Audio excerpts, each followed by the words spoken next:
पति पत्नी या एक जोड़े के बीच भावनात्मक जुड़ाव के साथ पारस्परिक शारीरिक संबंध भी स्थापित हों, यह बेहद आवश्यक है।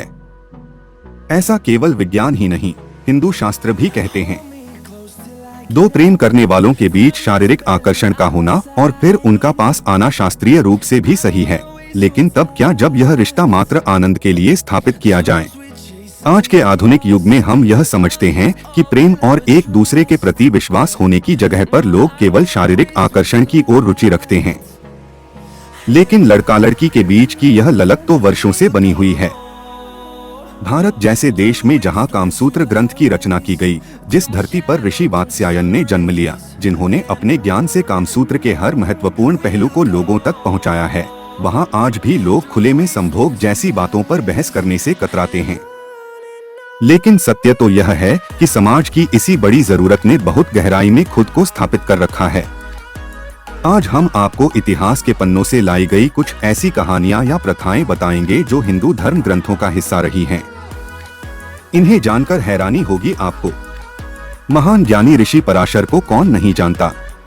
उनके द्वारा प्रदान किए गए ज्ञान के लिए आज भी मनुष्य शुक्रगुजार है। लेकिन उनका सत्यवती के साथ रिश्ता क्यों और किन शर्तों पर बना, यह बात बेहद हैरान करने वाली है। महाभारत के आदि पर्व अध्याय में ऋषि पराशर और सत्यवती के करीब आने की बात कही गई है। कैसे सत्यवती को देख मोहित हुए ऋषि खुद को सत्यवती के साथ संबंध स्थापित करने से रोक ना सके और इसलिए सत्यवती की हर शर्त भी मानने को तैयार हो गए। मछुआरे की पुत्री सत्यवती ने यह शर्त रखी थी कि ऋषि अपनी माया शक्ति से सत्यवती के शरीर की बदबू को दूर करेंगे और दोनों के बीच संबंध भी एक मायावी जाल के भीतर स्थापित हो ताकि किसी को वे दिखाई ना दें। ऋषि पराशर और सत्यवती के इस मिलन के बाद ही वेद व्यास का जन्म हुआ था, जिन्होंने आगे चलकर महाभारत ग्रंथ की रचना की।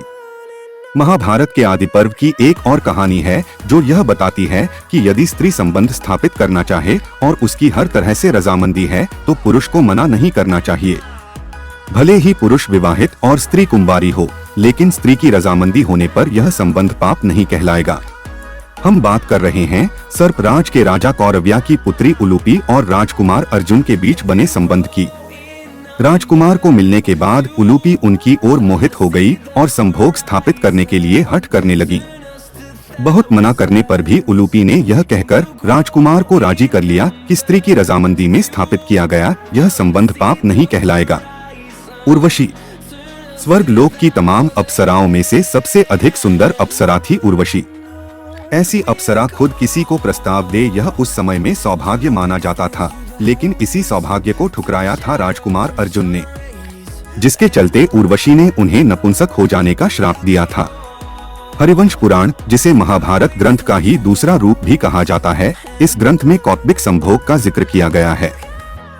यदि आप इस खास प्रकार की नामावली को गहराई से समझेंगे तो आपको बेहद अचंभा होगा। हरिवंश पुराण के अनुसार ऋषि वशिष्ठ स्वयं कौत्बिक संभोग का हिस्सा रहे। दरअसल यह एक खास प्रकार का संभोग है जिसमें व्यक्ति अपने ही सगे रिश्तेदार के साथ संबंध स्थापित करता है। ऋषि वशिष्ठ की पुत्री अपने ही पिता को अपना पति मानती थी, इसलिए दोनों के बीच कई बार संबंध स्थापित भी हुए। द्वापर युग से आगे चल जब हम कलियुग में आते हैं तो धीरे धीरे ऐसी चीजें प्रथा की रूप ले लेती हैं। पेशवा बाजीराव के राज में घट कंचुकी नामक प्रथा का बोलबाला था। दरअसल यह प्रथा सीधे तौर पर संभोग करने के लिए ही बनाई गई थी। घट कंचुकी एक खेल था जिसमें समान संख्या में लड़का और लड़की रात के अंधेरे में एक जगह एकत्रित होते थे। सभी एक एक करके अपने वस्त्र उतारते और सामने रख घड़े पर रख देते। फिर कोई भी आगे बढ़कर किसी के भी वस्त्र उठाता और इसी तरह से यह खेल रात भर चलता था, जिसके अंत में मनपसंद साथी को चुन लिया जाता और संभोग किया जाता था। यह खेल मराठा साम्राज्य के भीतर काफी प्रसिद्ध रहा था। उस समय के प्रसिद्ध राजनेता भी इस खेल का हिस्सा बनते थे। इस खेल को पुणे में सबसे अधिक खेला जाता था। यम और यमी नाम के भाई बहन की कहानी है ये। जी हाँ, वे दोनों भाई बहन थे। ऋग्वेद के 10वें मंडल में उल्लिखित यह गाथा विभिन्न शोधकर्ताओं के अनुसार गलत भी है, लेकिन वहीं कुछ इतिहासकार इसे सही भी बताते हैं।